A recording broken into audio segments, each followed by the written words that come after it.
Новые взрывы в Крыму, заявление Путина о размещении баллистических ракет, а также откровения Байдена и Трампа. В эфире «Нехта» самые важные и интересные новости к этому часу. ВСУ удалось отбить оккупированные позиции. Тем временем россияне ищут на фронт самокаты и мотоциклы. Насколько динамичная ситуация на линии столкновения и какие задачи у сторон?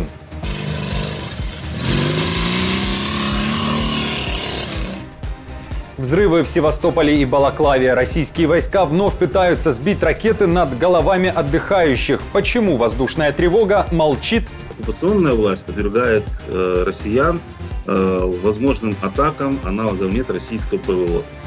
Байден признает ошибки в силу своего возраста. Какой путь выберет нынешний президент США и о чем мечтает Трамп? Я знаю, что я не молодой человек, если говорить об очевидном. Друзья, всем привет! Буду рад вашему лайку, подписке и репосту. Вы прекрасно знаете, что для нас это очень важно. Кроме того, оставляйте свои комментарии и спасибо вам за обратную связь. Об актуальных и важных событиях прямо сейчас начинаю. Украинским войскам удалось отбить территории, ранее захваченные россиянами. Произошло это в Харьковской и Луганской областях. Как пишет Американский институт изучения войны, на линии Купянск-Сватово-Кременная. Тем не менее, это не означает, что российские оккупанты также не пытаются вернуть свои позиции, пишут аналитики. По их данным, россияне продолжают свое наступление в районе города Часов-Яр, это Донецкая область. Мониторинговые каналы, в частности Deep State, сообщают, что путинским войскам удалось, например, продвинуться также в других районах востока Украины. В двух населенных пунктах – в Соколе и Південном, это Донецкая область. Кроме того, незначительное продвижение зафиксировано в районах Новоселовки 1 и Невского. Детальнее о ситуации на линии фронта мы поговорили со спикером Украинской добровольческой армии «Юг» Сергеем Братчуком. Наиболее горячим остается Покровское направление, Донецкая операционная зона. Мы говорим о том, что это наиболее тяжелая сегодня локация. Тяжелая не только по интенсивности боев, а и потому, что там очень сложная логистика сегодня. Причем сложная логистика для обеспечения войск не только для украинских сил обороны, но и для российских оккупантов. Поэтому в основном эту логистику пытаются обеспечивать одна и вторая сторона ночью, однако это тоже попадает в поле зрения дронов, потому что много дронов, которые оснащены тепловизорами. Если возвращаться к Харьковскому направлению, то есть несколько успешных моментов в проведении боевых действий со стороны украинских сил обороны. Удалось определенные локации в Волчанске отбить. Сегодня на те позиции, которые еще вчера занимали россияне, зашли уже наши подразделения и продолжают методично, наверное, кому-то покажется медленно, но самое главное, что уверенно, сознанием дела продолжают убивать россиян из этого населенного пункта. И тут очень важный момент, потому что так и остаются в окружении те российские подразделения, те российские солдаты, которые оказались в окружении на заводе «Агрегат», пытаются к ним там пробиваться периодически, силы на подмогу, ничего не получается. Часть личного состава предпочла смерть и плен, поэтому сдались. Российские военные требуют отправить им на фронт самокаты. Говорят, что они полезны в бою, в частности, гранатометному взводу для скорости передвижения между позициями. О просьбе так называемых СВОшников пишет в своем телеграме один из депутатов Российской Госдумы единорос Иванов. Он считает это победным шагом. В выигрыше останутся все, пишет Иванов. И пешеходы в российских городах, и путинское войско, которое собиралось взять Киев за 3 дня, а теперь требует самокаты на фронт. Оказывается, кое-где на передовой есть запрос на электросамокаты. В частности, один из командиров запросил несколько единиц такой техники для гранатометного взвода, чтобы бесшумно гонять между позициями. Есть запрос от группы минеров. Говорят, на самокат можно погрузить до 4 противотанковых мин.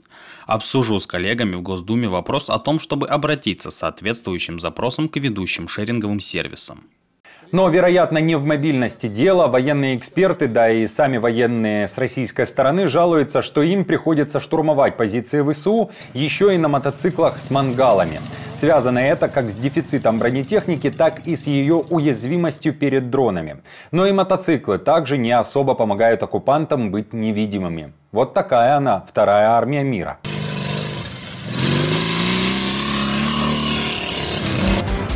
Пока россияне собирают на мотоциклы и самокаты, Путин говорит о том, что РФ должна заняться производством ракет средней и меньшей дальности наземного базирования и затем принимать решение, где их размещать. Военные аналитики сообщают, что речь идет о баллистических и крылатых ракетах, которые способны преодолевать от 500 до 5500 километров и способны нести ядерный заряд. Путин же вновь говорит, что возбудителем его желаний и действий является США, у которых такие ракеты есть. В любом случае нам нужно на это реагировать и принять решение о том, что мы должны будем делать по этому направлению дальше. Судя по всему, нам нужно начать производство этих ударных систем. И затем, исходя из реально складывающейся ситуации, принимать решение о том, где, если это потребуется для обеспечения нашей безопасности, их размещать. Российские войска вновь принимают удар по своим объектам в Крыму. Севастополь – это город, где таких военных целей для ВСУ очень много. Там в субботу утром вновь звучали взрывы, но не звучала воздушная тревога. На это вновь сетуют те, кто решил отдохнуть в горячий сезон на украинском полуострове. Шум дороги, как утверждают местные, слышат лучше, чем сирену, которая якобы где-то работает.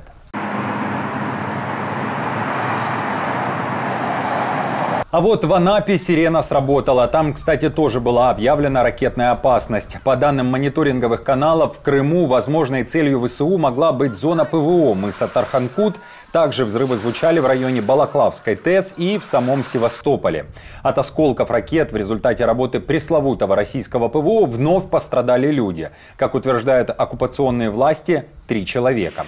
А от действий российского МЧС, которые подрывали суббоеприпасы на дне моря в районе Севастополя, 1 российский флаг. Детальнее о ситуации в Крыму и военных объектах там мы также поговорили со спикером Украинской добровольческой армии «Юг». Оккупационная власть подвергает россиян возможным атакам, аналогов нет российского ПВО. То, что мы видели на пляже под Севастополем в Учковике. И действительно в Анапе в том числе. Вот анапцам повезло.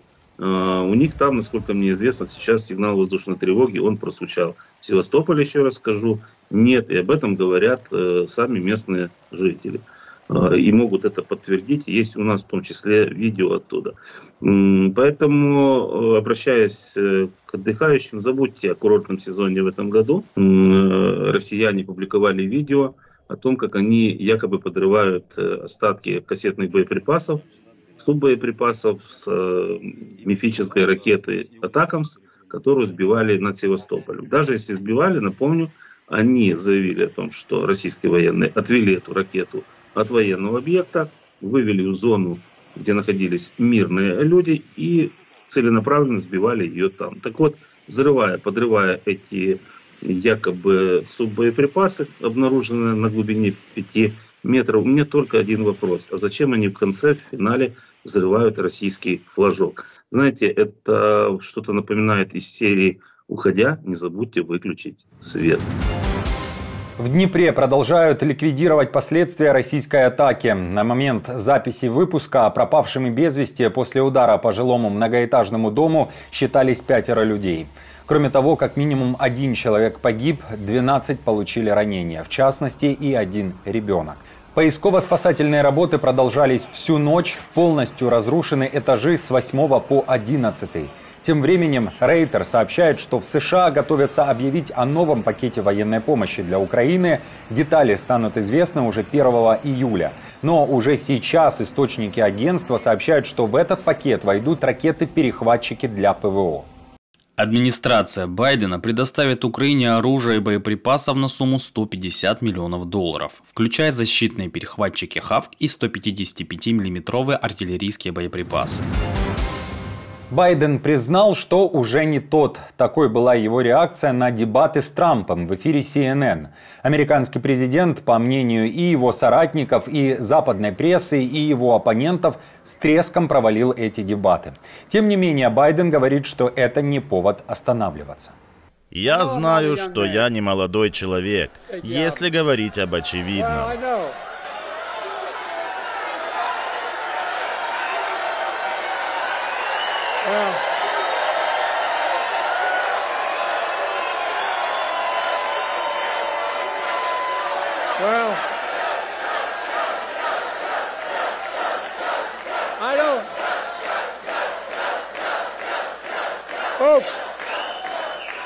Я не хожу так легко, как раньше. Я не говорю так гладко, как раньше.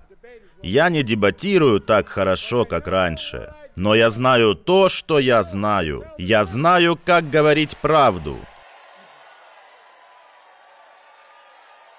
Я знаю, как выполнять эту работу.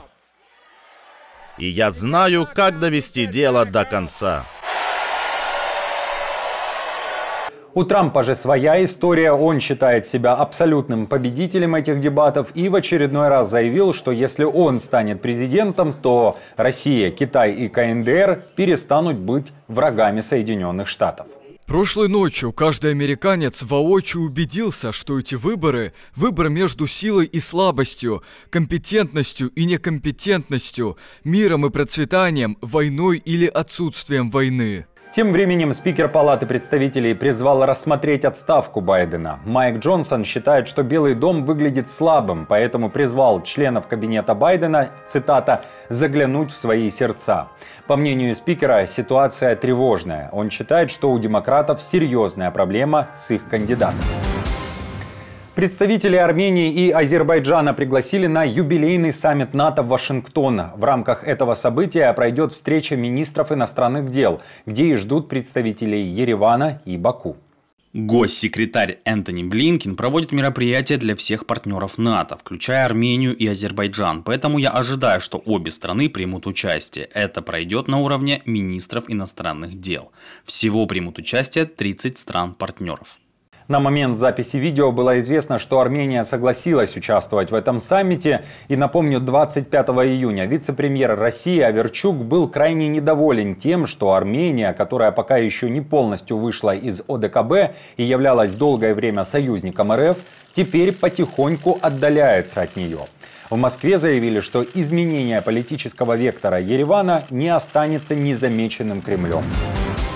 Украине удалось освободить из плена 5 украинцев, которые были захвачены лукашенковскими силовиками на территории Беларуси. Речь идет об обычных гражданских. Это Николай Швец, Наталья Захаренко, Павел Куприенко, Людмила Гончаренко и Екатерина Брюханова. Кроме того, из российского плена Киев вернул заместителя председателя Меджлиса крымско-татарского народа Наримана Джеляля. Елену Пех и Валерия Матюшенко – это тоже не военные люди, которые находились в плену последние 6-7 лет. Также в Украину возвращены Богдан Гелета и Иван Левицкий, священники Украинской греко-католической церкви, которые попали в плен в Бердянске.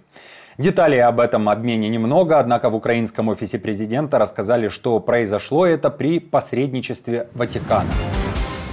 Друзья, спасибо вам за поддержку, вы наша опора, и напомню, что ваша помощь и участие помогает нам делать работу и видеться с вами каждый день. Постоянных донаторов и их комментарии мы, как всегда, показываем на экране, и мы благодарны за эту поддержку. Если же вы хотите присоединиться к их числу, то нажимайте на кнопку «Спасибо» под нашим роликом, отправляйте свой донат или становитесь постоянным спонсором канала. Мы с командой продолжаем следить за самыми важными новостями. Оперативную информацию от Нехта ищите, как всегда, в наших телеграм-каналах или на платформе X. Спасибо вам за доверие и то, что остаетесь с нами. До новых встреч и хороших вам новостей.